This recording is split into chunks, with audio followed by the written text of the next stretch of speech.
안녕하세요. 10살 남자아이 키우고 있는 경기도 맘입니다. 신호 있는 분 계시나요? 신호 있는 집이 다 그런지는 모르겠는데 저는 신호가 있을 때는 시댁에 가기가 싫었습니다. 어머님께 정도 떨어지고요. 그러다 결정적인 사건이 큰 전환점이 되었어요. 저랑 남편은 같은 회사에서 근무하는 사내 커플이고요.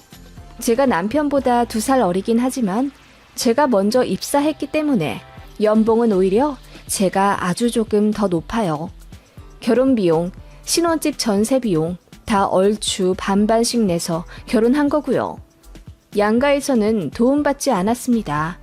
저희끼리 힘 모아 하기로 했어요. 저보다 남편의 인물이 조금 더 낫네요. 저는 키가 160cm이고 남편은 185cm예요. 키가 많이 크고 호감형인데 저는 좀 통통한 편이고요. 그래서 그런지 어머님이 처음부터 저를 마음에 안 들어 하셨어요. 당신 아들에 비해 인물이 너무 딸린다고 처음 보는 자리에서 대놓고 말씀하셔서 제가 엄청 충격받았네요. 그래서 그날 집에 돌아와 남편에게 전화하며 울고불고 헤어진다고 난리쳤더니 남편이 싹싹 빌었던 적이 있어요. 그리고 그 며칠 뒤 시어머니, 당시에는 예비 시어머니셨지만 저에게 전화를 걸어서 본인 성격이 원래 직설적이고 말을 까칠하게 하는 편이라면서 미안하다고 사과하셨더라고요. 알고 보니 남편이 어머님께 난리를 쳐서 본인이 결혼하고 싶은 사람이니 사과하라고 화를 엄청 냈다고 하더라고요. 저는 그런 줄도 모르고 그냥 어른이 이렇게까지 사과를 하는 거면 단순 실수였을 거라고 생각하며 오히려 어머님이 대단하다고 생각했네요. 저희 결혼 준비할 때도 아예 상관을 안 하셔서 그냥 쿨하신 줄 알았는데 알고 보니 제가 마음에 안 들어서 아무 말 안 하신 거였더라고요. 저희끼리 예물예단 생략하고 알아서 예식장 구하고 전셋집 척척 구해 결혼 진행했는데 나중엔 그것도 마음에 안 드셨다고 털어놓으시더라고요.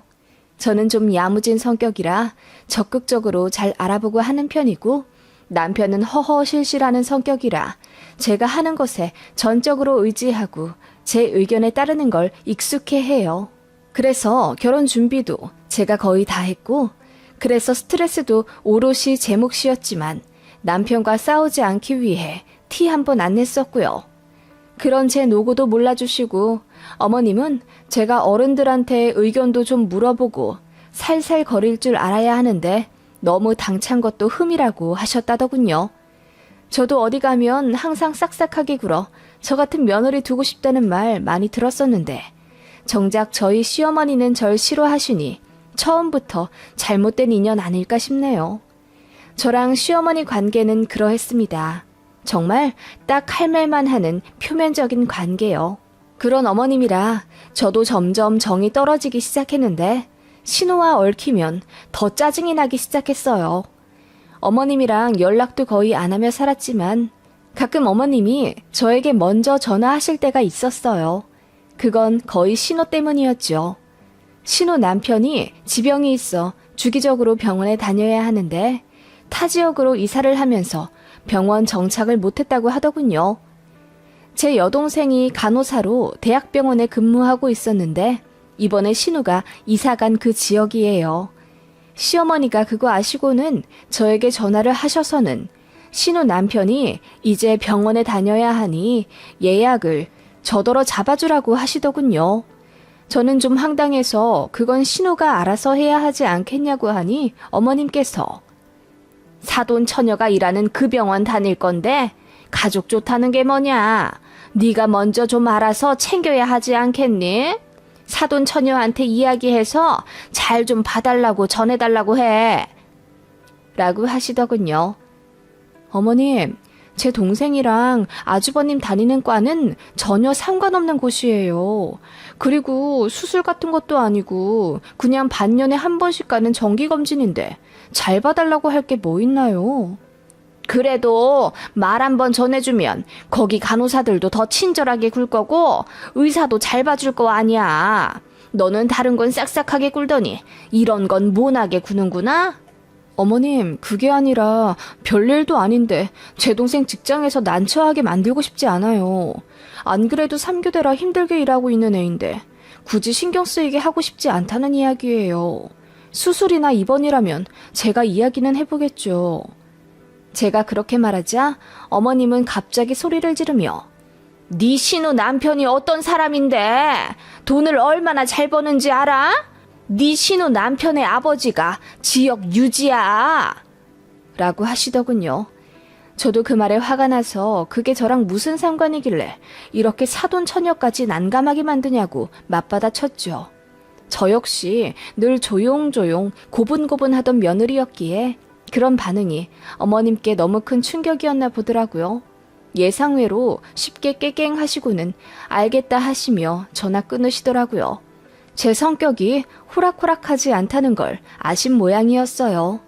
나중에 알고 보니 어머님은 제 여동생이 신우 남편 정기 검진일마다 병원 입구에서부터 해당 과까지 에스코트 해주길 바란 듯 하더라고요.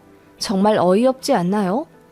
신우 남편 집안이 좋고 돈도 잘 벌긴 하지만 그게 저랑 무슨 상관이라고요. 그리고 신우는 결혼할 땐 밉보이고 싶지 않다고 시댁에서 2억이나 가져갔고 저는 결혼할 때 시댁에서 1원도 받지 않고 저희 스스로 했어요. 그런 거 가지고 신우한테 감정 갖지 않았습니다. 신우는 신우고 저희는 저희니까요. 그리고 신우는 저에게 일절 간섭도 없어서 오히려 그게 편했어요. 다만 어머님이 자꾸 저랑 신우를 은근히 비교했고 또 제가 신우 및 신우 남편에게 잘하길 바라는 게 싫었습니다. 명절에는 제가 하루 전날 와서 음식하길 바라시더라고요.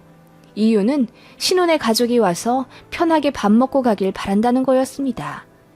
제가 남편과 같은 직장 다니는 맞벌이인 거 알면서 아무렇지 않게 저는 여자이니 명절 전날 휴가 내도 상사들이 뭐라고 안 할 거라고 그렇게 말하는 시어머니가 너무 뻔뻔하게 느껴졌어요. 그래서 제가 말했죠. 그럼 형님도 휴가 내서 일찍 오시면 되겠네요. 오순도순 같이 전부 치면 더 행복한 명절이 될 것 같은데요. 그 말에 시어머니가 전화기 너머로 펄쩍 뛰시며 네 신우는 얘기가 다르지. 거기는 휴가 내기도 빡센 곳이야. 그리고 자기 와이프가 휴가까지 내고 명절 전날부터 처가가 있다고 하면 좋아할 남편이 어딨겠냐? 라고 하시더군요. 어머님은 앉으나 서나 딸과 사위 눈치 보기에 바쁘셨어요. 그렇게 잘난 사위가 처댁 냉장고라도 바꿔주었으면 말도 안 해요. 왜 그렇게 눈치 보시는지 모르겠더라고요. 다행히 시댁 가서 신우네 마주친 적은 거의 없었어요. 신우 시댁이 좀 엄한 편이라 명절에는 거의 그쪽에 가 있는 것 같더라고요. 어쩌다 마주치게 되면 어머님은 신혼의 부부는 그냥 앉아만 있으라 하시고 온갖 자빌은 다 저랑 제 남편을 시키셨어요. 뭐 전부치고 그러는 일에 거부감 있는 건 아니고 저도 요리하고 치우는 게 차라리 마음이 편한 며느리이긴 한데 신우랑 신우 남편은 손 하나 까딱 못하게 하니 너무 짜증이 나더라고요. 그래서 표정 굳히고 대충 하면 어머님이 어느새 뒤에서 다가와 제 등짝을 찰싹 치며 그렇게 무르게 익힌 거 사위가 싫어해. 바삭바삭하게 익힌 걸 좋아하더라. 좀 센 불로 지지거라. 라고 하시더군요. 그 말에 열받아 아예 다 태워 먹으니 어머님이 저를 잡아 먹을 듯이 노려보시며 한숨 쉬시더군요. 저도 나름대로 고분고분하고 싶지 않았달까요? 유치하고 웃기죠? 그러다 제가 임신을 하게 되었습니다. 뱃속의 아이가 남자아이라니 어머님이 처음으로 저에게 웃음을 보이시더군요. 어머님께 감정이 좋지 않았던 탓일까요? 어머님 좋아하시는 거 보니 딸이었으면 좋겠다고 생각이 들 정도로 저는 심술이 자라나고 있었습니다. 아무튼 어머님은 제가 임신을 하니 그제야 저를 며느리 취급해 주셨어요. 이따금 용돈도 붙여주시고 택배로 제가 좋아하는 양념갈비, 무말랭이랑 미역줄기 잔뜩 묻혀 보내주셨더라고요. 더 배불러 오면 시댁도 못 갈 것 같아 임신 중기쯤 명절에 시댁에 갔는데 마침 신호도 있었습니다. 어머님이 저는 임산부인이 쉬라며 웬일로 저도 거실에 있으라 하시더라고요. 그러면서 저한테 말씀하시길 딱 올해까지만이야. 내년부터는 나랑 같이 전 부쳐야 된다. 라고 하셔서 제 남편에게 한 소리 들으셨습니다. 아무튼 그렇게 신혼애와 같이 식사를 하게 되었는데 어머님이 저한테 임신한 상태에서 출퇴근하며 일하기 힘들 테니 보약을 한 채 지어왔다고 하시는 거예요. 좀 감동했어요. 밥 먹고 한 포 먹으라며 작은 방에서 보약 가득 들어있는 상자를 가져오시더라고요. 그러시면서 진짜 잘하는 집 가서 구워온 거야. 이쪽 지역에서는 며느리랑 딸 임신하면 무조건 가는 곳이다. 뭐 자궁경 뭐 어쩌고 짧아서 간다 안 간당한 여자도 이 집 한약 먹으면 무조건 10달 채운다더라. 라고 하시더라고요. 잘 먹겠다고 인사드렸어요. 감사하더라고요. 그런데 그 순간 신혼의 부부도 뭔가 할 말이 있는 듯 서로 옆구리를 찌르고 눈 윙크를 하며 뭔가 서로 눈치를 주더라고요. 그래서 무슨 하실 말씀 있냐고 하니 신우가 부끄러운 듯 웃으며 아니 말 안 하려고 했는데 사실 나도 임신했어. 바로 어제 테스트기로 확인했거든. 병원 가서 아기 집 확인하고 나서 말하려고 했는데 옳게 보니 나도 갑자기 축하받고 싶네. 라고 하더군요. 그 말에 어머님이 큰 소리로 웃으시며 겹경사 났다고 좋아하시더군요. 저도 진심으로 축하드렸죠. 첫째랑 터울지게 둘째 낳기 싫다고 하셨는데 딱 4년 만에 가지셨거든요. 제가 환히 웃으며 말했습니다. 어머, 그러면 어머님이 지어주신 한약 형님이 드세요. 어머님, 사실 저는 한약이 몸에 잘 안 받는 체질이라 한의원도 잘 안 갔거든요. 잘 됐네요. 그 말이 끝나자마자 신우도 웃으며 그럼 반 나눠 먹자고 하시더군요. 그러자 어머님이 갑자기 정색을 하시더니 아니 뭐 그럴 필요까지 있다냐. 그냥 새아가는 새아가 거 먹어. 우리 딸은 내가 다시 구워올 테니. 라고 하시더군요. 그러자 제 남편이 제 편을 들며 왜? 이 사람 한약 안 먹어. 그러니 잘 됐지 뭐. 이거 임산부한테 좋은 약이라면서? 라고 하며 한약이 든 상자를 신우 남편에게 건네주었습니다. 저도 한약이 든 파우치를 신우에게 주었고요. 그러자 어머님이 대번 그 한약을 터지도록 빼앗아가며 소리를 빽 지르시더라고요. 글쎄 안 된다니까 왜 내 딸을 줘? 됐다고 내가 다시 해서 준다니까. 그 모습에 저는 깜짝 놀랐고 제 남편도 왜 그렇게까지 화를 내시냐며 짜증을 냈어요. 어머님은 이윽고 민망한지 헛기침을 하시고는 대충 둘러대시고는 신우 손에서 한약을 가져가 싱크대에 버리시더라고요. 그리고는 저까지 들리도록 중얼거리며 안 먹을 거면 버리지. 그걸 왜 내 딸을 주고 난리야? 이러시더군요. 그래서 저도 열이 받아 어머님 그거 임산부한테 좋은 약이라면서요. 형님도 임신하셨다길래 드린 건데 제가 그렇게 화를 내실 정도로 잘못한 건가요? 라고 따졌더니 어머님 얼굴이 새빨개지며 아무것도 아니라고 하시더군요. 그렇게 삽시간에 분위기는 안 좋아졌고 제 남편도 기분이 안 좋아 일찍 일어나겠다며 짐을 챙겼어요. 그러자 어머님이 머쓱해하며 한약 가져가라고 하시더군요. 남편이 됐다고 밀어내며 실랑이를 하면서 한약 상자 안에 있던 팜플렛이랑 영수증이 떨어지더군요. 아무 생각 없이 그걸 챙기고 일단 감사히 받겠다고 하며 집으로 왔는데 아무래도 이상해서 영수증이랑 팜플렛을 살펴봤어요. 보니까 같은 임신 보약이라도 일반, 고급, 프리미엄 이렇게 등급이 나누어져 있더라고요. 들어가는 재료에 따라 다른 듯 했어요. 영수증 가격을 보니까 저는 일반이었어요.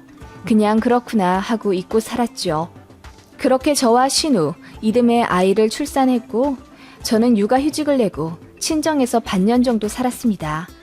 결혼 안 한 제 여동생도 있는 곳이요. 신우 부부도 이사와 근처에서 살고 있는 그 지역입니다. 자연스레 신혼의 집에도 초대받아 가게 되었어요. 그렇게 가서 이 얘기 저 얘기 하고 있는데 신우가 그러더라고요. 엄마가 쥐어주신 한약 너무 쓰지 않아? 나는 그래서 반도 못 먹었어. 근데 엄마가 비싼 거니까 무조건 끝까지 먹으라고 하던데? 이게 알고 보니 산후보약이랑 성분이 비슷하다더라고. 옳게 먹을래? 형님, 저도 그거 써서 못 먹었어요. 안 그래도 남은 거 어떻게 해야 하나 싶었는데. 그렇게 말하며 저는 신우가 내민 한약 상자를 밀어냈죠. 그런데 그 안에 영수증이 있었어요. 아무 생각 없이 봤는데 거기 프리미엄이라고 적혀 있더라고요. 가격 차이도 저에게 해주신 것과 3배는 차이가 났고요. 그제야 어머님이 그날 왜 그렇게까지 화를 내셨는지 알겠더라고요. 며느리는 일반 먹어야 되고 귀한 딸은 프리미엄 먹어야 하는데 제가 눈치도 없이 값싼 일반 보약을 신우에게 내밀어서 그런 거였어요. 어머님이 해주신 건 너무 감사하지만 그날 어머님 때문에 깜짝 놀라고 무안했던 시간이 생각나 슬그머니 열받더군요. 안 그래도 정이 안 붙는 어머님인데 더 정도 떨어졌고요. 어머님께는 더 잘해드릴 필요가 없겠구나. 나도 딱 기본만 하자 다짐하게 되는 순간이었던 것 같습니다. 저게 프리미엄을 안 해주셨기 때문이라기보다는 그날 그렇게 소리까지 지르며 제가 신호에게 못 먹일 걸 먹이려 했다는 어머님의 태도 때문에 실망스러웠던 거예요.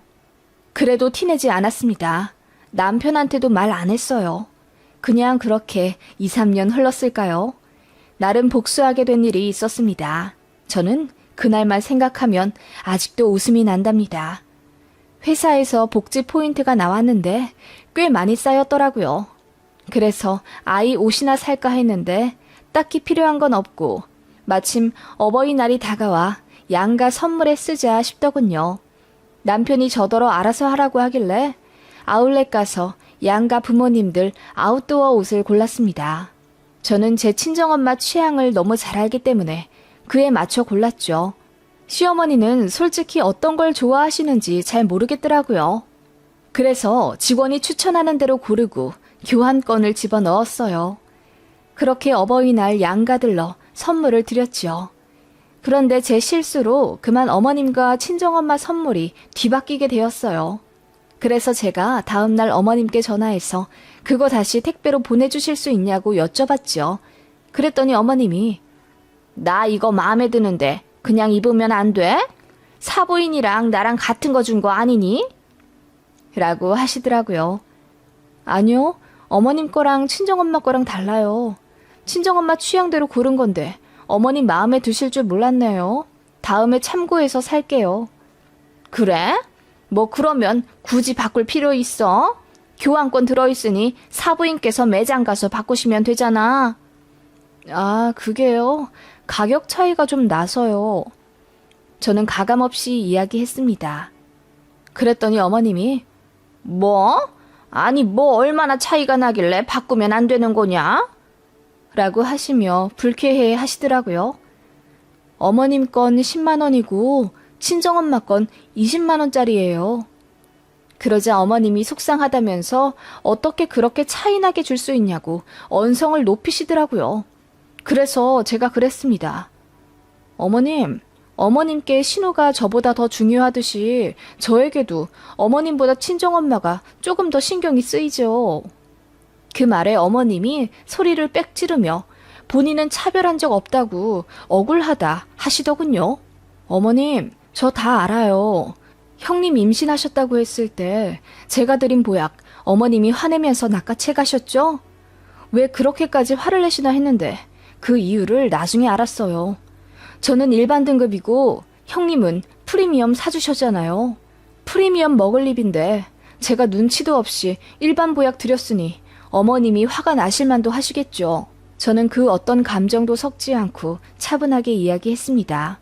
그러자 어머님이 당황하시며 그게 무슨 말이냐고 하시더군요. 저는 다 이야기했습니다. 신우집에서 우연히 보게 된 한약 영수증이요. 그리고 제가 왜 실망했는지 그 이유도 말씀드렸죠. 그간 저만 무소리 마냥 일 시키고 신우는 손 하나 까딱 못하게 한 것도 서운하지만 참았다면서요. 며느리인 제가 어떻게 딸인 신우만큼의 사랑을 기대하겠습니까? 일반 등급 지어주신 것도 감지덕지 감사하지만 저는 그날 어머님의 태도 때문에 너무 속상했던 거라고 말씀드렸죠. 그치만 남편에게도 티내지 않고 그 누구에게도 이야기하지 않았던 거라고 했습니다. 엄마와 딸 관계는 소중하니까요.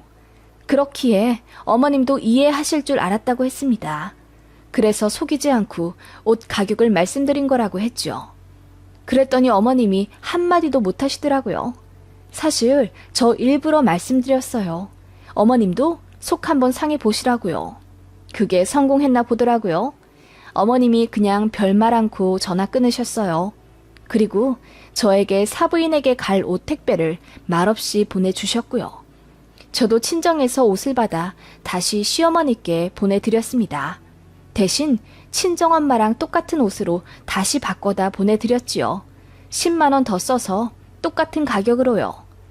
어머님이 놀라며 택배 잘못 온 것 같다고 문자 하시더군요.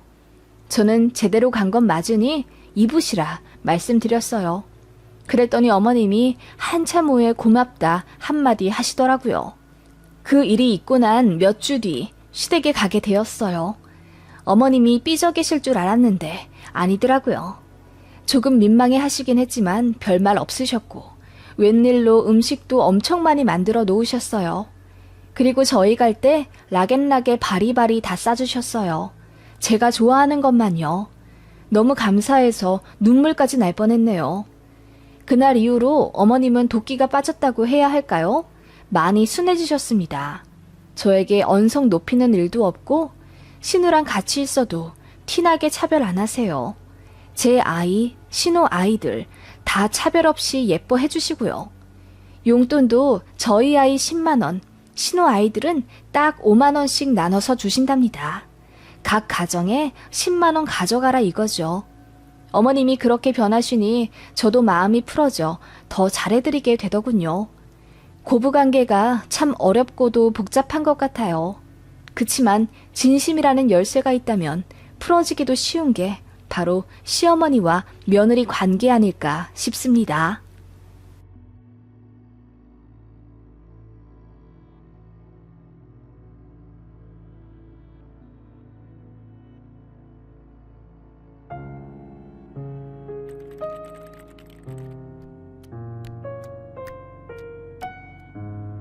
안녕하세요. 저는 작년에 이혼한 30대 초반의 미용사입니다.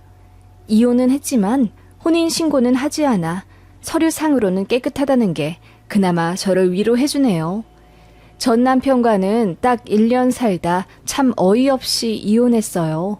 아무래도 결혼에 너무 성급했던 제 잘못이 크지요.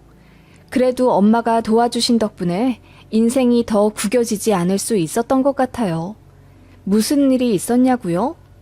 참, 10길 물속은 알아도 1길 사람 속은 모른다더니 제 전남편이 딱 그러한 케이스였네요. 전남편은 소개팅으로 만난 사람이고 1년 정도 연애했어요. 주선자도 입에 침이 튀도록 말하길 엄청 착하고 선한 사람이래요. 길 가다 폐지 줍는 노인들 보면 그냥 지나치질 못하고 꼭 도와주며 주머니에 단돈 1,000원이라도 넣어드린답니다. 그리고 유기견 봉사도 꼬박꼬박 다니는 사람이라고요. 직장도 나름 좋고 부업도 하고 있어서 한 달에 많게는 1,000만 원도 번다더군요. 다만 단점은 나이가 많다는 것이었어요. 소개팅 받을 당시 제 나이가 29살이었고 전 남편은 35살이었습니다. 6살 차이 별것 없지만 35살이면 솔직히 갈만한 사람은 다 가는 나이이기에 결혼하지 않은 것에 무슨 이유가 있지 않을까 싶었어요.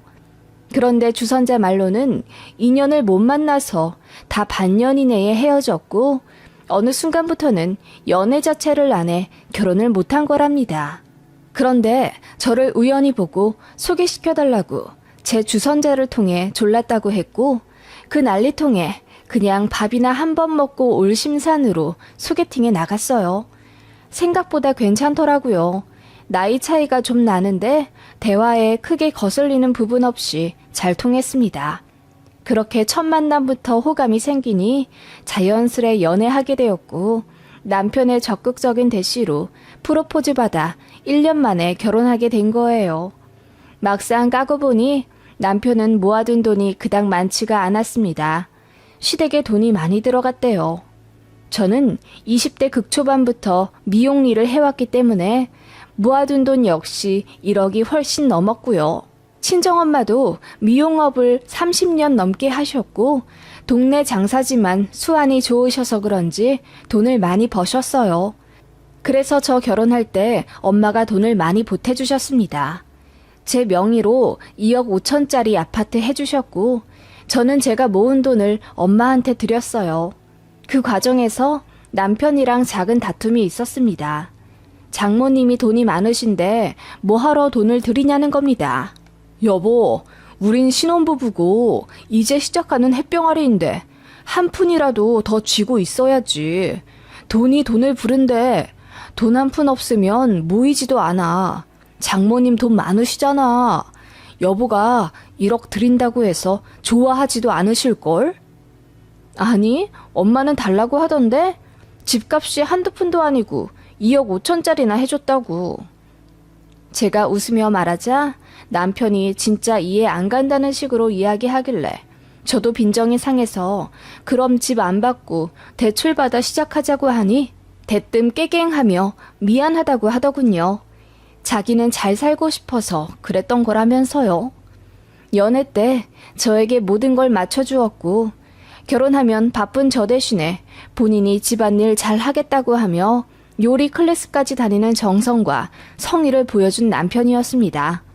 그래서 그렇게 이야기한 남편에게 실망은 했지만 또 바로 사과를 했기에 넘어갔고 결혼이 당장 코앞이라 파혼 이야기 할 자신도 없었던 것 같아요. 그리고 결혼 준비하며 많이들 싸운다고 했으니까요. 비록 남편이 가진 돈이 거의 없어 집을 제가 해갔지만 시댁에서 나중에 집을 해주신다고도 했고 또 남편 직장도 있으니 그냥 당장 있는 사람이 하자 싶었습니다. 제 친정엄마도 그런 면엔 쿨하셔서 집을 해주신 거고요. 그렇게 결혼을 했습니다. 둘 다 바쁜 맞벌이이니 집안일도 거의 반반 부담하며 살았습니다. 남편이 결혼 전에 본인이 가사일 다 도맡아 하겠다고 호언장담을 했지만 결혼하고 나서는 은근히 게으름 피우더라고요. 저 역시 남편한테 다 맡길 생각이 애초에 없었고 그냥 서로 성실히 맡은 일을 하며 배려해주고 살 생각이라 제가 화장실 청소, 요리, 기타 생활 필수품 구매하고 정리하는 것 등의 자질구레한 일들을 맡았지요.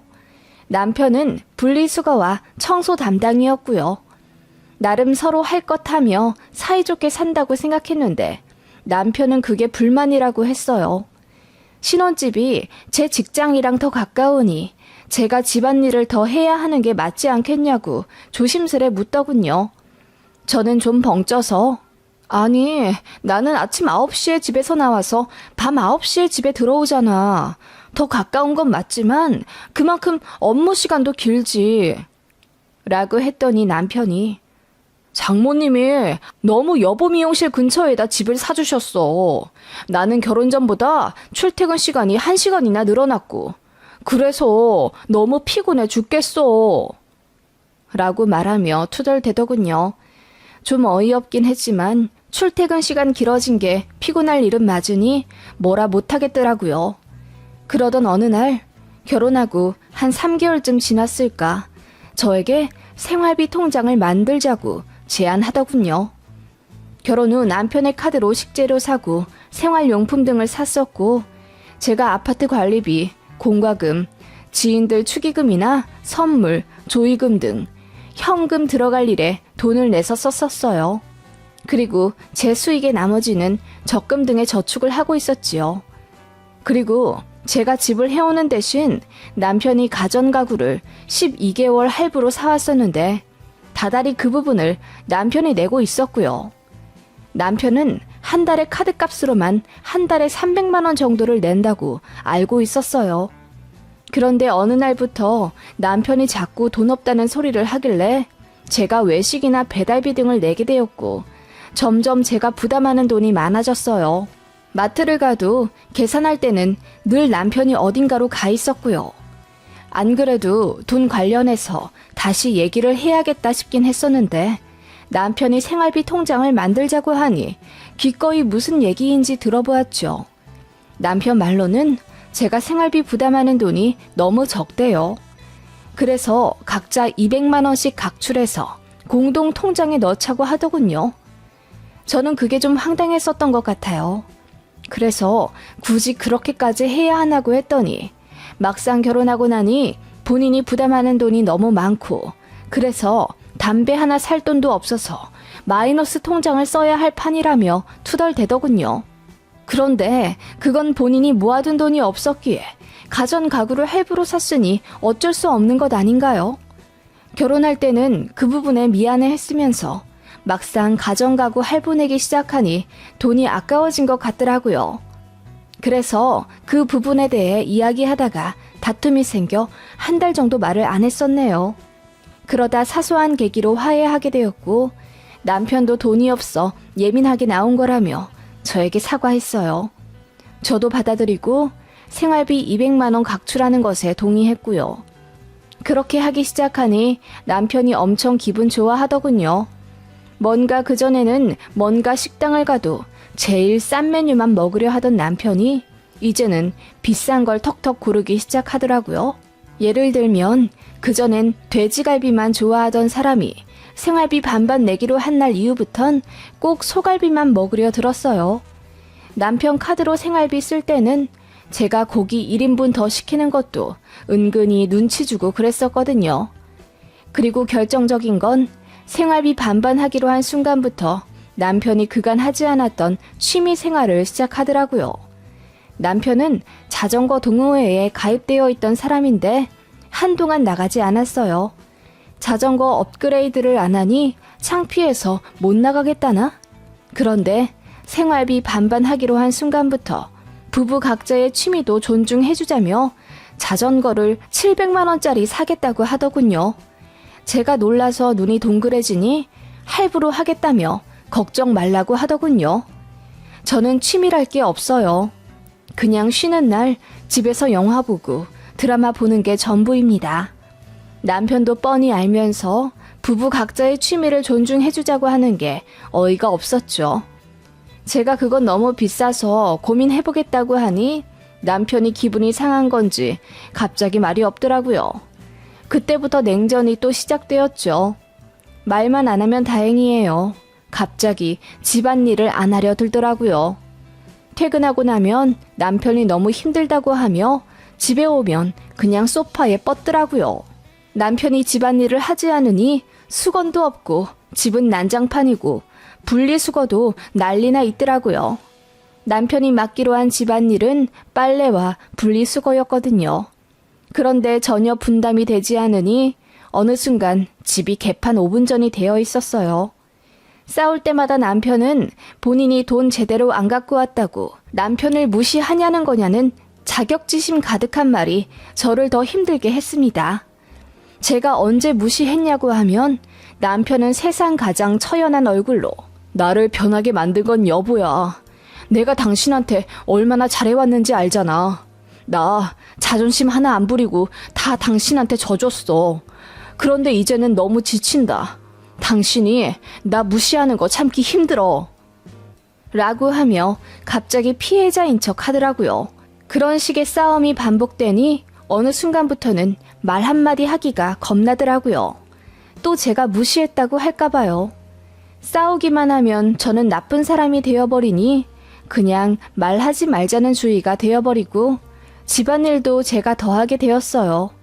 되돌아보면 가스라이팅의 전형적인 모습이었던 것 같아요. 당시에는 그냥 결혼한 지 얼마 되지도 않았고 더 싸우기 싫다는 마음에 남편에게 말린 것 같고요. 결국 남편의 자전거도 제가 졌습니다. 그랬더니 남편이 엄청 좋아하면서 집안일을 다시 하기 시작했어요. 평화가 찾아왔죠.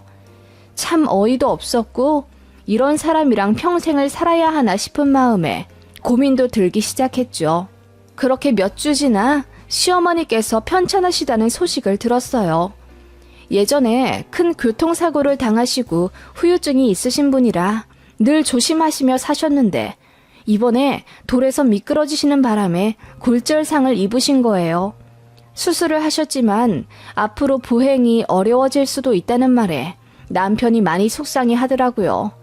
저 역시 어머님이 많이 걱정이 되었고요. 그래서 재활병원도 좋은데 알아봐드리고 제가 직접 2달치 선납 결제도 했습니다. 그러면서 남편한테 말 한마디 생색내지 않았어요. 그저 어머님이 잘 걸으실 수만 있다면 기꺼이 더 내드릴 수도 있었고요. 남편도 어머님의 쾌차를 위해 이것저것 알아보던 중 집에 재활기구를 하나 들여놓으면 어머님이 더 건강해지실 수 있겠다고 하며 저에게 보여주더라고요. 보니 저는 처음 보는 브랜드의 1200만 원짜리 기구였어요. 그걸 보자마자 제가 조금 더 알아보고 사는 것도 좋지 않겠냐고 하니 남편이 갑자기 얼굴이 벌개지면서 자기 엄마 아니고 본인 엄마라서 돈을 아끼려고 하는 거냐고 급발진을 하더라고요. 제가 소스라치게 놀라며 그런 게 아니라 이왕 살 거면 더 잘 알아보고 구입하는 게 좋지 않겠냐고 했더니 귓등으로도 안 듣고 안방 문 닫고 누워있더라고요. 흡사 예전 자전거 가지고 싸울 때 모습이 반복되는 느낌이라 저는 머리까지 지끈거렸어요. 그래서 다시 싸웠고 남편과 또다시 냉전 모드로 가게 되었어요. 결혼한 지 1년도 안 되어 이렇게 자주 싸우고 말 안 하고 사려니 정말 스트레스가 너무 심하더라고요. 다른 건 몰라도 소화력 하나는 끝내주던 저인데 어느 순간부터 소화가 안 되어 약을 달고 사게 되었고요. 그 즈음 명절이 왔고 시어머니는 이혼한 신혼의 집에 가서 연휴를 보내시겠다고 하여 친정만 가게 되었어요. 남편이랑 사이가 좋지 않았지만 그래도 명절은 명절이니 친정 같이 가서 식사하고 오자고 했더니 남편이 싫다고 하더군요. 가서 표정 관리할 자신이 없대요. 그 말 듣자마자 저도 그냥 다 포기하게 되더라고요. 그래서 알겠다고 하고 문 쾅 닫고 나왔는데 눈물이 줄줄 나더군요. 그래도 저 반겨주실 친정 부모님 생각해 애써 기분 전환하고 정육점에 가서 소고기를 20만 원어치 사서 곱게 포장하고 갔습니다. 남편은 일이 바빠 못 왔다고 둘러댔지만 엄마는 다 알아채신 모양이었어요. 사위의 직업 특성상 연휴 때 바쁠 일이 없거든요. 엄마는 애써 모른 척하며 절 쉬게 해주셨고 그렇게 친정에서 노닥거리고 있는데 남편한테 전화가 오더군요. 여보세요? 당신 정육점에서 뭐 샀어? 선물용 고기 좀 사가지고 왔지. 왜? 아니, 그러니까 뭘 얼마나 샀길래 20만 원이나 썼냐고.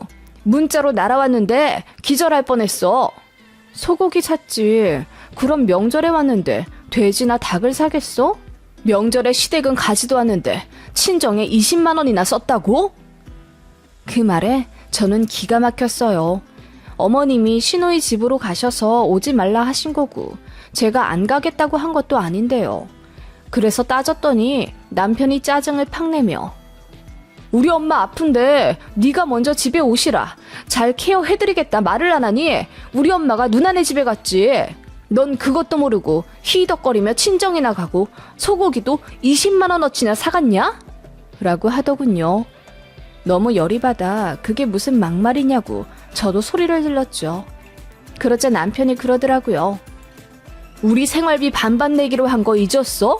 너 친정에 소고기 20만 원어치나 사갔으니까 당분간 허리띠 졸라매. 뭐? 내가 왜 그래야 하는데? 밸런스는 맞춰야 할 것 아냐. 그리고 너 간식거리 너무 많이 샀었어. 이번 기회에 간식도 줄이고 점심시간에 식대도 좀 싼 걸로 골라라. 뭐라고? 내가 친정에 20만 원 썼으니 굴무라는 거야 뭐야? 그래, 그렇게 알아들어. 남편은 그렇게 말하며 전화를 끊더군요. 이번에 싸운 건 뭔가 그전과는 달랐어요. 남편은 굉장히 신경질적이었고 저를 남대하듯 하더군요. 아마 제가 본인 아픈 어머니 케어 안 하고 친정으로 홀라당 가버린 것에 대한 적개심이었을지도요. 저는 남편과의 통화에서 크게 상심해 엉엉 울었어요. 그러자 놀란 친정엄마가 자초지종을 물었고 저는 어쩔 수 없이 모든 이야기를 털어놓을 수밖에 없었습니다. 잘 살려고 했었는데 그게 안 되겠다며 미안하지만 이혼해야겠다고 엉엉 울며 부모님께 말씀드렸어요. 그러자 엄마가 그걸 왜 이제 이야기를 했냐며 제 등짝을 때리셨고 차키를 던지며 당장 운전해 집에 가자고 하시더군요. 그렇게 집에 갔더니 남편은 팬티바람으로 떡볶이를 시켜 먹고 있더라고요. 갑자기 나타난 장모님을 보고 기절할 듯 놀라더군요. 엄마가 소리치셨어요. 자네, 우리 딸이 소고기 좀 사왔다고 며칠 굶으라고 한 게 사실인가? 나는 아무리 생각해도 말이 안 되니 통 믿기지가 않아서 말이야. 세상에 그런 파렴치한 놈이 어디 있나? 그런 놈이 설마 내 사위일까 싶어 확인하러 왔네. 아, 장모님, 그냥 제가 와이프랑 싸우다가 홧김에 할 말이 있고 못 할 말이 있지. 내가 다른 말은 안 하겠네. 반반 할 거면 똑바로 하게. 자네 자전거 산값만큼 내 딸 주고 안 싸돈 병원비 해드린 만큼 내 딸 주게. 그리고 이 집 빼고 똑같이 반반해서 다시 집 구하게. 그러자 남편 얼굴이 사색이 되며 말도 제대로 못하더라고요. 왜? 내가 치사해? 내가 치사하면 자네는 어디 인간답게 굴었나? 결혼하자마자 얼굴색부터 바뀌는 놈이라면 난 당장이라도 내 딸이랑 갈라나. 내가 사준 집에서 당장 나가게. 엄마가 집이 떠나갈 듯 소리를 치자 남편이 입을 다물더군요. 그렇게 한바탕 소동이 일어난 후 엄마는 돌아가시고 빈집에 저랑 남편만이 고요히 남았어요. 남편은 아직도 정신을 못 차렸는지 부부싸움에 장모님이 개입한 게 너무 불쾌하다고 하더군요. 그 말에 저는 남편에 대한 희망을 완전히 잃은 것 같았어요.